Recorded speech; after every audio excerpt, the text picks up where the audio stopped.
परम पूज्य गुरुदेव परम वंदनीय माता जी के सूक्ष्म संरक्षण में विराजमान इस 4 दिवसीय श्रीमद् पावन प्रज्ञा पुराण कथा के आयोजन में व्यासपीठ के समक्ष उपस्थित सभी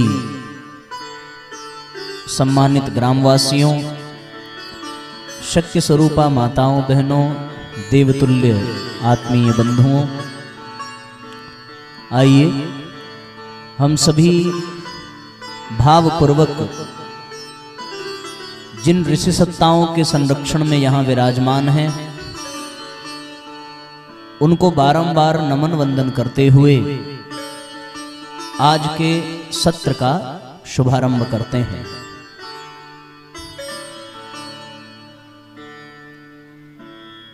परम पूज्य गुरुदेव का विशेष संदेश आपको प्राप्त हो उसके पहले आप लोगों से एक बात करना चाहते हैं, बहुत ध्यान से सुनिएगा।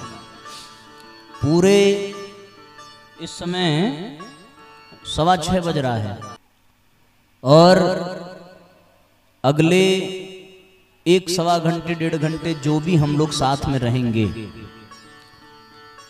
पूरी बात आप 1 घंटे की भले मत सुनिए, लेकिन शुरुआत के 5 मिनट की बात बहुत सावधानी से सुन लीजिए।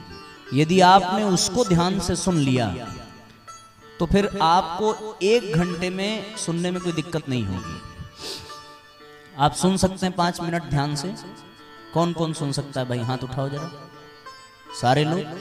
हमारे पीछे जो कुर्सी पर बाबूजी लोग बैठे हैं, भाई लोग, 5 मिनट आप लोग भी सुन सकते हैं ना? बहुत बढ़िया, धन्यवाद। आप लोग एक बार अपने लिए ताली बजाइए क्योंकि आप 5 मिनट सुनने के लिए तैयार हैं। अब ये 5 मिनट आपको जो हम सुना रहे, ध्यान से सुनिएगा। एक बार उत्तराखंड में एक स्थान है हिमालय, आप लोगों ने सुना होगा। बड़े बड़े लेखकों ने, बड़े बड़े चिंतकों ने, बड़े बड़े दार्शनिकों ने, बड़े बड़े तीर्थ यात्रियों ने और बड़े बड़े संतों ने देवात्मा हिमालय के विषय में बहुत कुछ लिखा है। पूज्य गुरुदेव ने उसको देवात्मा कह करके पुकारा। हिमालय का वो पवित्र प्रांगण, उसको पूज्य गुरुदेव ने अध्यात्म का ध्रुव केंद्र कहा। और भी बड़ी बड़ी बातें हैं, पर मुख्य बात पर हम लोग चलें। उत्तराखंड में हिमालय में एकदम मध्यवर्ती जो हिमालय का क्षेत्र है उसको नंदनवन कहते हैं। क्या कहते हैं? नंदनवन कहते हैं। वो इतना पवित्र स्थान है कि सशरीर व्यक्ति वहां पहुंच ही नहीं सकता। वहां केवल सूक्ष्म रूप में ऋषि रहते हैं, देवता रहते हैं, दैवी शक्तियां विराजमान रहती हैं। नंदनवन में जो पहाड़ियां हैं, जो गुफाएं हैं, उसमें बड़े बड़े प्रतापी ऋषि जिनका हम इतिहास पुराणों में वर्णन सुनते हैं, वे लोग वहां उन गुफाओं में रह करके बड़ी बड़ी साधनाएं करते हैं, बड़ा शोध करते हैं, बड़ा अनुसंधान करते हैं। और फिर उसके बाद उनको जो प्राप्त होता है वो इस समाज के लिए समर्पित कर देते हैं। ये उनका वहां कार्य है। उस स्थान पर एक गुफा है जिसका नाम है व्यास गुफा। क्या नाम है? व्यास जी के बारे में पता है ना आप लोगों को? व्यास जी जो है वो भगवान के अवतार, जिन्होंने भारतीय संस्कृत में जितने आर्ष ग्रंथ हैं वो सब जो है भगवान वेदव्यास ने लिखे हैं। सारे वेद, सारे उपनिषद, सारे पुराण, वो सब उन्हीं की देन है। महाभारत भी उन्होंने लिखा है। बड़े बड़े ग्रंथ, भगवत गीता भी जो हम लोग आज पढ़ते हैं, उसका श्रेय भगवान वेदव्यास जी को ही जाता है।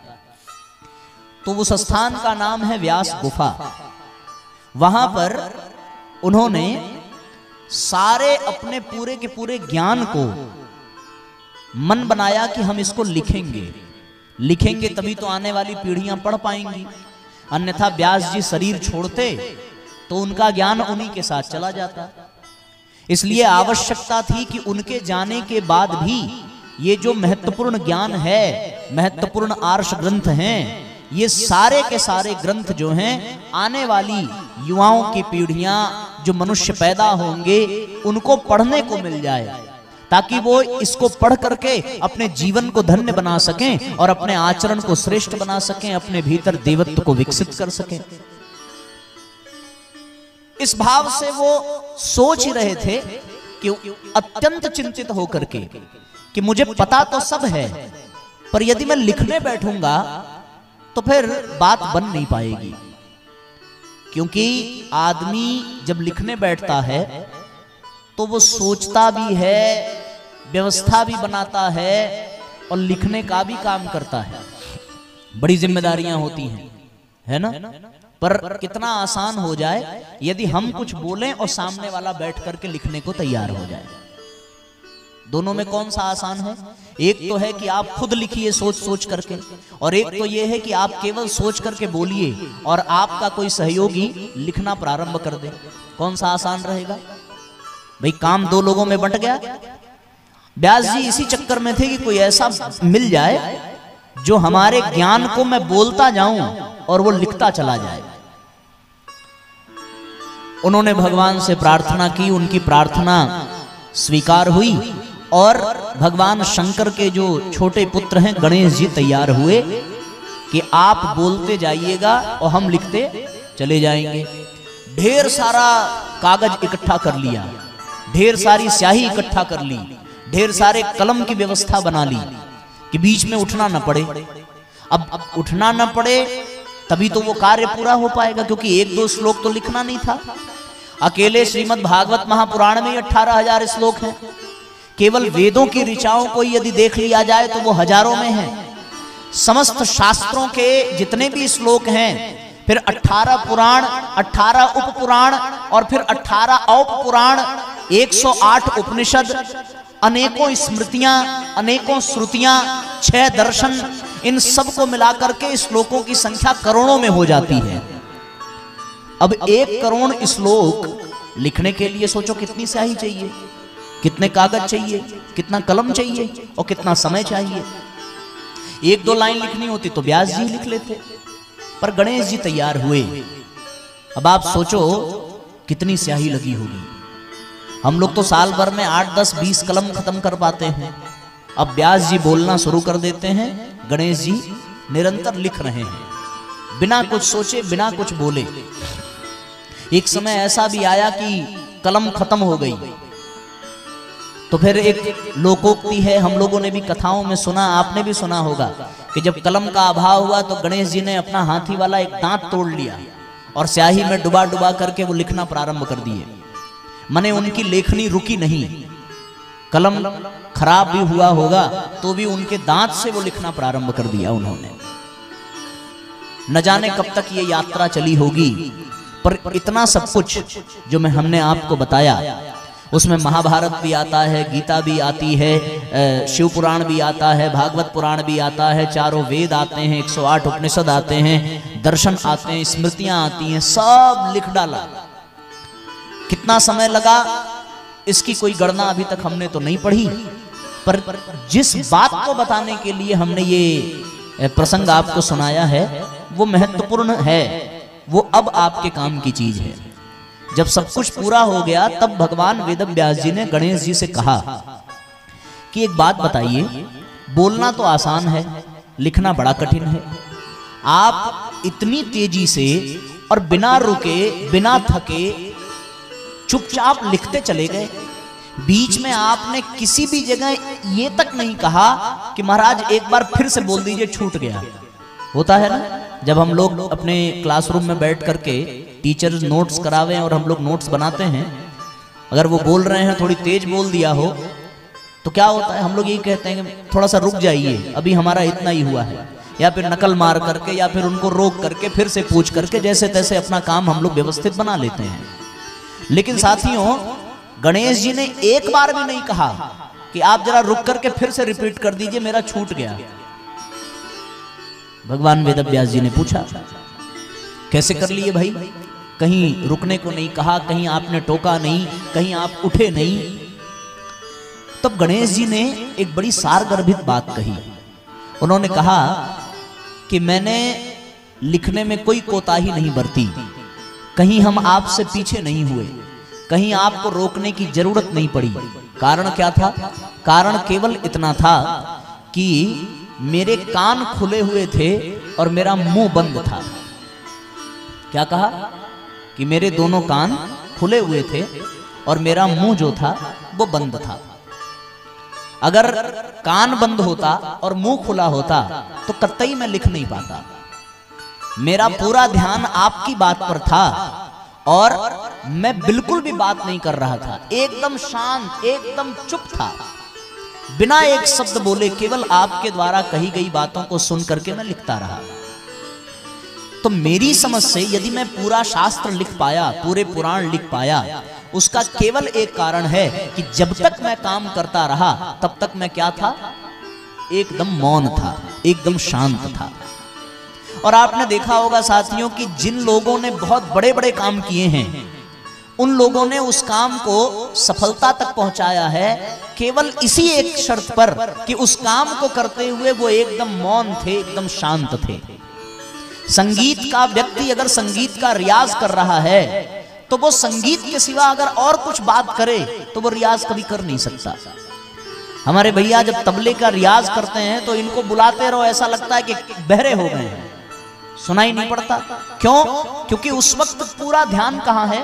केवल और केवल तबले पर है। मुख बंद है, मुख से आवाज नहीं निकल रही है। बड़े बड़े लेखकों ने बड़े बड़े साहित्य रच डाले केवल इसी एक शर्त पर कि उनका मुंह जो था बंद था। बड़े बड़े विचारकों ने बड़े बड़े सूत्र दिए, किस लिए, कैसे दिया? एक ही शर्त थी कि उनका मुंह बंद था। आपने देखा होगा कि बड़े बड़े नृत्यकार भी हुए हैं। आजकल रियलिटी शो में आप देख रहे हैं एक से एक डांस की कला की प्रस्तुति होती है। वो कैसे सीख रहे हैं? क्योंकि उनके शरीर में थिरकन है लेकिन उनकी जबान बंद है। बात समझ में आ रही है? जितने बड़े बड़े वैज्ञानिक हुए वो सारे बड़े बड़े वैज्ञानिकों ने बड़ी बड़ी शोधें कर ली। कारण क्या था? कि उनका मुंह बंद था। अगर मुंह खुला होता तो वो काम नहीं कर पाते। बड़े बड़े ध्यानियों ने ध्यान लगाया, कारण क्या था? मुंह बंद था। बड़े बड़े दर्शकों ने, दार्शनिकों ने बड़े बड़े सिद्धांत लिख दिए, कारण क्या था? मुंह बंद था। घर में माताएं बहुत सारा काम बहुत जल्दी जल्दी कर लेती हैं और कुछ माताएं ऐसी होती हैं जो बहुत मुंह चलाती हैं। आप कल्पना करो, जो ज्यादा काम कर लेती हैं, कारण क्या था? मुंह बंद था। परम पूज्य गुरुदेव ने 3200 से भी अधिक किताबें लिख दी। आप गुरुजी से पूछना, कारण क्या था? मुंह बंद था। आप कलश यात्रा सवेरे करके आए, कलश यात्रा में आपके हाथ हिले, पैर हिले, शरीर हिला, लेकिन कलश यात्रा सफल क्यों हुई? क्योंकि आपकी जीभ नहीं हिली और आपका मुंह बंद था। जब सारे जरूरी काम को सफल होने का एक ही आधार है। अच्छा एक बात बताओ, सब लोगों ने स्कूल में एग्जाम दिए होंगे ना? 3 घंटे बढ़िया लिखते होंगे, बल्कि समय कम पड़ जाता होगा, समय के अभाव में कुछ प्रश्न छूट जाते होंगे, लेकिन वो जितना आप कर पाते हैं उस 3 घंटे में क्यों कर पाते हैं? क्योंकि मुंह बंद था। ठीक है ना?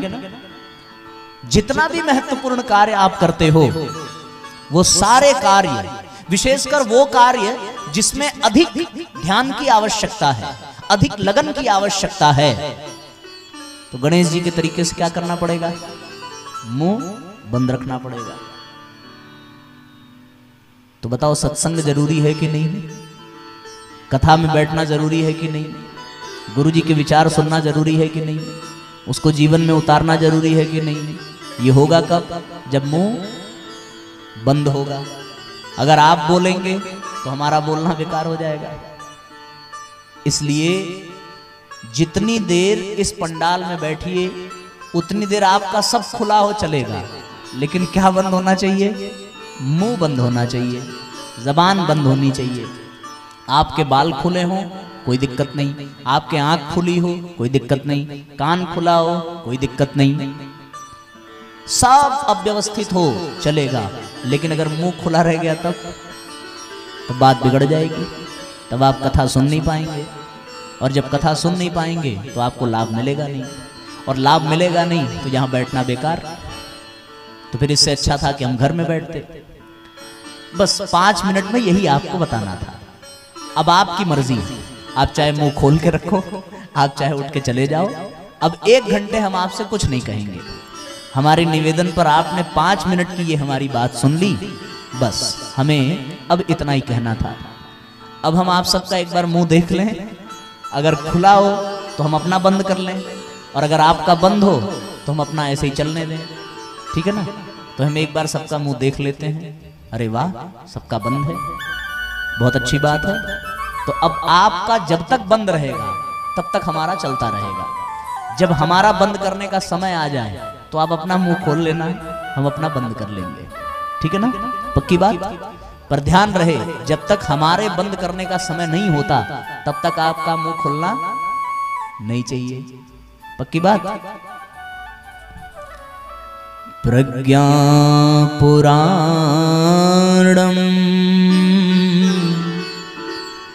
गुरुदेव वाक्यम तत्प्रेरणा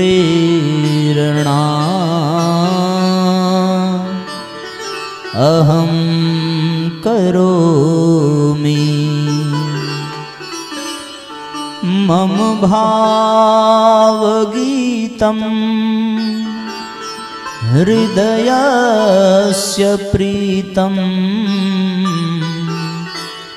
तत्पादपद्मे समर्पयामि। ओम सद्गुरुचरण कमलेभ्यो नमः।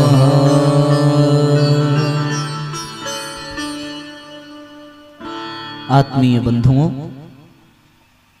आज बड़े सौभाग्य का विषय है कि हम सभी यहाँ 4 दिवसीय सत्संग के लिए एकत्रित हुए हैं।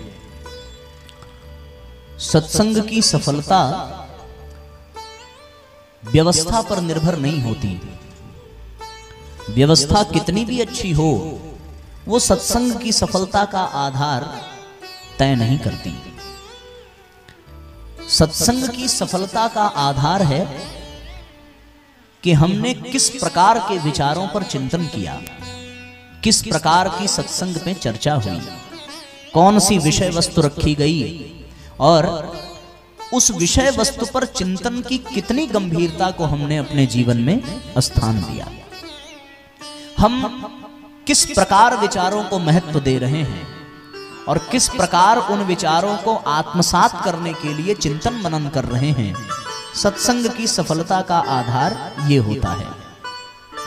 व्यवस्थाएं बहुत अच्छी बना ली जाएं, लेकिन विषय वस्तु गड़बड़ निकल जाए तो फिर वो सत्संग हो नहीं सकता। जब जब इतिहास के पन्ने पलट कर देखें और जब जब सफल सत्संग हुआ है, यानी सत्संग का जब प्रभाव निकल करके आया है, तब तब ये पता चला है कि वो सत्संग व्यवस्था के आधार पर प्रभावित नहीं हुआ। वो सत्संग प्रभावित हुआ कितनी गंभीरता से उसमें कही गई बातों पर चिंतन किया गया है। जब उस सत्संग में सार गर्भित विषय पर चर्चा होती है, तब वो सत्संग जीवन की दिशा और दशा को बदल देने में सक्षम हो जाता है। अन्यथा तो आप बहुत सुंदर व्यवस्था कर लें, जितने भी श्रोता आवे उनको आलीशान सोफे पर बिठाया जाए, बीच बीच में चाय पानी की व्यवस्था की जाए, बीच बीच में उनको आवश्यक चीजें प्रदान की जाएं, तो उनको सत्संग का लाभ कभी मिल नहीं सकता। सत्संग का लाभ सदैव पूर्ण रूपेण व्यवस्थित वातावरण में, मैं ये भी नहीं कहता कि व्यवस्था की बिल्कुल आवश्यकता नहीं है, लेकिन हमारा पूरा ध्यान केवल व्यवस्था पर हो और उस सत्संग में होने वाली चर्चा पर ना हो तो वो सत्संग बेकार हो जाता है। एक और बात, सत्संग संख्या पर निर्भर नहीं करता, सत्संग निर्भर करता है सांख्य पर। बहुत सारे लोग हों तब सत्संग होगा, ये भी आवश्यक नहीं है, क्योंकि सत्संग हमेशा व्यवस्था के अभाव में और कम से कम संख्या में हुआ है, तब वो प्रभावकारी हुआ है। आज हमारे समाज में जब विज्ञान इतना प्रगति कर चुका है और जब अनेक स्थानों पर बड़ी बड़ी कथाएं संपन्न हो रही हैं, वो व्यवस्था की दृष्टि से बहुत संपन्न कथाएं हैं, वो संख्या की दृष्टि से भी बहुत संपन्न कथा है। हजारों लाखों श्रोता उसमें उपस्थित हो रहे हैं, एकदम बढ़िया से बढ़िया व्यवस्था करने का प्रयत्न आयोजक करते हैं, लेकिन वो प्रभावकारी नहीं होता। क्यों?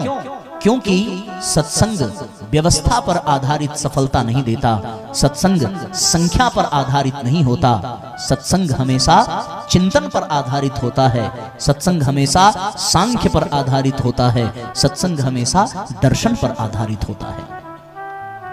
कुरुक्षेत्र के मैदान में जो सत्संग हुआ वो कोई बहुत आलीशान व्यवस्था के मध्य नहीं हुआ था और न बहुत बड़ी संख्या के मध्य हुआ था। वो सत्संग केवल दो के मध्य में हुआ था। वक्ता कृष्ण थे और श्रोता अर्जुन थे। केवल दो के ही बीच में सत्संग हुआ और सत्संग का परिणाम जो निकला वो आप सबको भली भांति पता है। वहां कोई बहुत अच्छी व्यवस्था नहीं थी, बल्कि यूं कह लें कि बैठने के लिए अगर स्थान भी था तो केवल और केवल रथ ही था। उस पर भी अर्जुन घुटने के बल बैठा था और सारथी के रूप में कृष्ण बैठे नहीं थे, कृष्ण खड़े थे। वहां सत्संग हुआ था। अब आप कल्पना करके देखिए, क्या वो सत्संग व्यवस्था की दृष्टि से ठीक था? क्या वो सत्संग संख्या की दृष्टि से ठीक था? लेकिन सफलता, सार्थकता, प्रभाव की दृष्टि से वो सत्संग इस संसार का सबसे सफलतम सत्संग है, क्योंकि उस सत्संग से निकलने वाले जो विचार थे साथियों, उन विचारों पर आज बड़े बड़े विचारक, बड़े बड़े दार्शनिक, बड़े बड़े वैज्ञानिक शोध कर रहे हैं उन विचारों पर। ऐसा वो सत्संग दिव्य हुआ था। आप कल्पना करके देखिए, एक और सत्संग, उसी गीता की ही मैं बात करूं। गीता को सुनने वाले 3 श्रोता थे, केवल अर्जुन ही नहीं सुन रहा था, दिव्य दृष्टि संपन्न संजय भी सुन रहा था। और किसको सुना रहा था? धृतराष्ट्र को सुना रहा था। व्यवस्था की दृष्टि से सबसे व्यवस्थित यदि कोई सुन रहा था तो वो कौन था? वो कौरवों का राजा धृतराष्ट्र ही था। वो अपने राजमहल में बैठ करके सुन रहा था, अपने राजभवन में सुन रहा था, अपनी राजगादी पर बैठ करके सुन रहा था। बीच बीच में जल जलपान की भी व्यवस्था रही होगी, पर उसको सत्संग का लाभ नहीं मिला। सत्संग सुनने के लिए संजय ने भी राजभवन का भी स्थान चयन किया, पर संजय को भी वो दिव्य ज्ञान की प्राप्ति न हो सकी जो प्राप्ति हुई अर्जुन को। परिवर्तन हुआ कि नहीं हुआ? श्रोता 3 प्रकार के होते हैं साथियों। ये हमने विचार पूर्वक आपको बताने का एक प्रयत्न है। एक श्रोता धृतराष्ट्र की तरीके से होता है, एक श्रोता संजय के तरीके से होता है, और एक श्रोता अर्जुन के तरीके से होता है। जो धृतराष्ट्र है ना, वो जानने के लिए सत्संग कर रहा है। वो भगवान की बातों को, कुरुक्षेत्र के समाचार को वो जानने के लिए कर रहा है। उसे वो अपने जीवन में उतारेगा नहीं, उसे केवल जानकारी लेनी है कि वहां क्या हुआ। उसने एक प्रश्न किया है संजय से गीता के प्रारंभ में ही कि धर्म क्षेत्रे कुरुक्षेत्रे समवेता युयुत्सवः मामका पांडवाश्चैव किम कुर्यत संजय, कि वहां क्या हो रहा है, वो क्या कर रहे हैं। वो जानने के लिए सत्संग कर रहा है, वो जानने के लिए वहां की कथा सुनना चाहता है। और संजय जानने के लिए नहीं सुन रहे हैं, संजय जनाने के लिए सुन रहे हैं कि वो जानकर धृतराष्ट्र को बतावें। ये संजय दूसरे प्रकार के श्रोता हैं भैया। वो भी अपने लिए नहीं सुन रहा है भगवान की बातों को, वो इसलिए सुन रहा है क्योंकि वो धृतराष्ट्र को सुना सके। हमारे समाज में ऐसे श्रोता होते हैं जो एक तो होते हैं जानने के लिए सुनते हैं, वो कथा पंडाल में आएंगे, इस बात को जानने का प्रयत्न करेंगे कि कैसी व्यवस्था है, मंच कैसा बना है, व्यवस्था कैसी है, लोग कैसे हैं, किस विषय पर चर्चा हो रही है। कुछ तो ये भी जानने आएंगे कि जो वक्ता आया है उसका ज्ञान कैसा है, वो सुरीला है कि नहीं सुरीला है, उसकी संगीत की टीम कैसी है, अच्छा भजन दे रहे हैं कि नहीं दे रहे हैं, साउंड सिस्टम कैसा है। कुछ इस भाव से आएंगे, और जो इस भाव से आएंगे उनको धृतराष्ट्र जैसा श्रोता समझना चाहिए।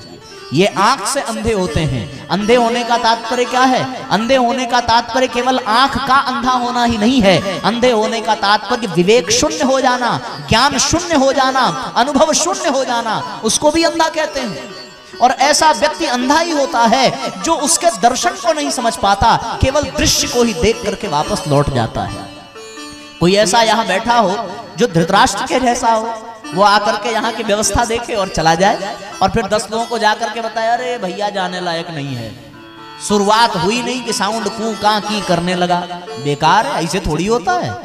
फिर वहां अरे जमीन पर बिठा दिया, कड़ाके की ठंड पड़ रही है, सर्दी के मारे लोग परेशान हैं, हमारे तबले वाले भैया जकड़े पड़े हैं इसे, ऐसे थोड़ी सत्संग होता है। बढ़िया पूरा इंडोर कार्यक्रम होना चाहिए था, हीटर वगैरह लगा रहना चाहिए था। ऐसे श्रोताओं को क्या कहा जाएगा? धृतराष्ट्र के जैसे श्रोता हैं। ये राजमहल में बैठ करके सुनना पसंद करेंगे, पर इनको सत्संग का लाभ मिलने वाला नहीं है। अब एक दूसरा श्रोता संजय जैसा, संजय क्या करता है? वो इसलिए जानना चाहता है क्योंकि वो धृतराष्ट्र को जना सके। तो कुछ ऐसे भी होंगे, आएंगे सीखेंगे, पर जो सीखेंगे उसे अपने लिए यूज नहीं करेंगे, अपने उपयोग में नहीं लाएंगे, वो दूसरों को ज्ञान देंगे। जैसे अभिभावक होंगे जो यहाँ से सीख करके जाएंगे, तो वो अपने आचरण में उतारने की बजाय अपने ज्ञान का भार जो है अपने बच्चों पर डाल देंगे कि आज कथा में ये सुना, तुमको जाना चाहिए सुनने के लिए, वहां ये बताया गया। अब उन्होंने अपने जीवन में उतारा कि नहीं उतारा? अपने जीवन में उतरा नहीं, अपने आचरण में उतरा नहीं, पर उपदेश में अवश्य उतर गया। तो संजय अपने आचरण में उतारने की बजाय अपने मुख से उपदेश देता है। किसको? धृतराष्ट्र को देता है। दूसरा वाला श्रोता ऐसा ही होता है, ये भी राजमहल में ही बैठ करके सुनना चाहता है। पर एक तीसरा जो है वो कौन है? वो अपना अर्जुन है। अर्जुन, उसके जीवन में क्या प्रभाव पड़ा? अर्जुन ने जब सुनना प्रारंभ किया तो उसने एक बड़ी बात कह दी, शिष्यस्तेहम सादिमाम त्वाम प्रपन्नम। हे कृष्ण, मुझे अपना शिष्य बना लो, मैं आपको समर्पित होता हूँ।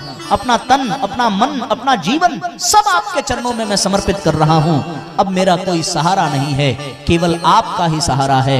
मैं आपकी शरण में आया हूँ, मुझे संदेह से बाहर निकालिए, मुझे भ्रम से बाहर निकालिए। मेरे हाथ कांप रहे हैं, मेरी जीभ सूखी जा रही है, मेरा मुखमंडल मलिन पड़ गया है, मुझसे अब ये गांडीव उठता नहीं है। मैं अपने पिता, पितामह, अपने भाइयों की ओर देख नहीं पा रहा हूँ। इनसे मैं युद्ध कैसे करूं, कैसे प्रारंभ करूं? मेरे पांव कांप रहे हैं, मैं खड़ा भी नहीं हो पा रहा। उसने क्या कर दिया? सर्वस्व न्यौछावर कर दिया। किसके ऊपर? अपने वक्ता के ऊपर, अपने गुरु के ऊपर, अपने कृष्ण के ऊपर। ये ऐसा श्रोता है। और परिणाम क्या निकला? परिणाम ये निकला कि कृष्ण, अर्जुन ने जानने के लिए नहीं सुना, अर्जुन ने जनाने के लिए भी नहीं सुना, अर्जुन ने मानने के लिए सुना। और अर्जुन को जो सुनाया कृष्ण ने, अर्जुन उसे अपने जीवन में उतारता चला गया। और फिर अंत में अर्जुन ने क्या कहा? करिष्ये वचनम तव, अर्थात आपने जो कहा है, अब आपके वचन के अनुसार मैं हूबहू वैसा ही करूंगा। अब मुझे किसी भी प्रकार की आवश्यकता नहीं है, अब कोई शंका नहीं है, कोई संदेह नहीं है, कोई भ्रम नहीं है, कोई अज्ञानता नहीं है। आपने मेरी आंखें खोल दी, मैं अब अवश्य युद्ध करूंगा। अभी हम लोग मध्य प्रदेश की एक कथा में गए थे, तो वहां जो आयोजक थे उनके घर पर जाना हुआ। उन्होंने हमसे एक बड़ा प्रश्न किया और वो प्रश्न बड़ा अच्छा लगा। उन्होंने कहा कि लोग श्रीमद् भगवत गीता को राष्ट्र ग्रंथ घोषित करना चाहते हैं, धर्म ग्रंथ घोषित करना चाहते हैं, पर मेरी दृष्टि में भगवत गीता को युद्ध ग्रंथ कहना चाहिए, जो युद्ध के लिए प्रेरित कर दे। उनके प्रश्न को सुन करके तो एक क्षण के लिए मैं भी स्तब्ध रह गया कि वास्तव में गीता ऐसी है जो व्यक्ति को युद्ध के लिए प्रेरित कर रही है, जो अर्जुन को लड़ने के लिए कह रही है, मारने मरने के लिए कह रही है। उनकी बात को सुना, फिर हमने गुरुदेव का स्मरण किया और उनके चिंतन से जो प्रेरणा मिली वो फिर हमने उनसे कहा। हमने कहा कि भैया गीता जो है वो युद्ध करने के लिए प्रेरित नहीं करती, क्योंकि कुरुक्षेत्र के मैदान में एक युद्ध वो था जो होने वाला था कौरवों और पांडवों के बीच में, पर एक युद्ध बहुत पहले से ही चल रहा था और वो केवल और केवल अर्जुन के मन में चल रहा था। गीता के उपदेश ने अर्जुन के युद्ध करने को प्रेरित नहीं किया, बल्कि अर्जुन के मन में जो युद्ध चल रहा था उस युद्ध को गीता ने शांत किया है। इसलिए गीता को राष्ट्र ग्रंथ घोषित करना चाहिए, क्योंकि गीता भीतर के कोलाहल को, भीतर के युद्ध को समाप्त कर देती है। और जब भीतर का युद्ध समाप्त हो जाए तब करिष्ये वचनम का उद्घोष होता है और अर्जुन अपने कर्म में लग जाता है। हम लोगों को यह निर्णय करना है कि क्या हमारा सत्संग व्यवस्था की दृष्टि से अच्छा होना चाहिए, क्या हमारा सत्संग संख्या की दृष्टि से अच्छा होना चाहिए, या फिर हमारा सत्संग धृतराष्ट्र जैसे श्रोता बनकर हम सुने, या फिर संजय की तरीके से सुने, या फिर हम कैसे सुने? अर्जुन बनकर के सुने। अर्जुन बनकर के सुनने के लिए क्या करना पड़ेगा? सर्वस्व समर्पित कर देना पड़ेगा। अब आपसे मैं एक और बात कहूं, क्या कृष्ण ने जब गीता गाई होगी तो अर्जुन ने अपना मुंह खोला होगा कि बंद किया होगा? जाहिर सी बात है, यदि उसने सुना है तो अपने मुंह को बंद करके ही रखा होगा। हाँ, बीच बीच में प्रश्न अर्जुन ने पूछे हैं, पर प्रश्न भी वही पूछ सकता है जो ध्यान पूर्वक सुनेगा, और जो ध्यान पूर्वक नहीं सुनेगा वो प्रश्न कहां से पूछ पाएगा। तो इसलिए अगर आप अर्जुन जैसे श्रोता बन जाएं तो मैं सत्य कहता हूं, आपके अर्जुन बनते ही हमारे गुरुदेव कृष्ण से कम नहीं हैं, वो तुरंत कृष्ण बन जाएंगे। और आपको ऐसे ऐसे विचार आज इस प्रांगण में इन 4 दिनों में मिल जाएंगे कि आपके भीतर की जो अशांति है, जो क्लेश है, जो कलह है, जो कोलाहल है, वो सब समाप्त हो जाएगा और आप अर्जुन के तरीके से एक ऐसे योद्धा बनकर के निखरेंगे जो जीवन संग्राम की समस्त कठिनाइयों को रौंदते हुए, समस्त कठिनाइयों को पार करते हुए अपने और अपने परिवार को विजय प्रदान करेंगे और आप सबका कल्याण होगा। शुरुआत कहां से करनी पड़ेगी? मुंह को बंद करना पड़ेगा, अर्जुन जैसा श्रोता बनना पड़ेगा, उसके बाद बात बने। ताली बजाना है, बजा लो सब एक साथ, बजा लो। एक आदमी बजा दे तो सब सहयोग करना चाहिए। अब वो बहन जी ने बजाया, किसी ने नहीं बजाया तो शर्मा गई बेचारी कि भाई कहे हम बजा दिए, तो कम से कम अपने लिए नहीं उनके लिए तो बजा देना चाहिए। बात समझ में आ गई ना? हम लोगों को प्रज्ञा पुराण कथा अर्जुन के तरीके से सुननी है, प्रज्ञा पुराण कथा कुशल श्रोता बन करके सुनना है, प्रज्ञा पुराण कथा मौन रह करके सुनना है, तब जाकर के बात बनेगी। हम सभी भावपूर्वक ध्यान से पावन प्रज्ञा पुराण कथा सुने, क्योंकि ये कथा हमारे भीतर के कष्ट को मिटाती है, हमारे भीतर के अज्ञान को मिटाती है। ये ज्ञान की पावन धारा है।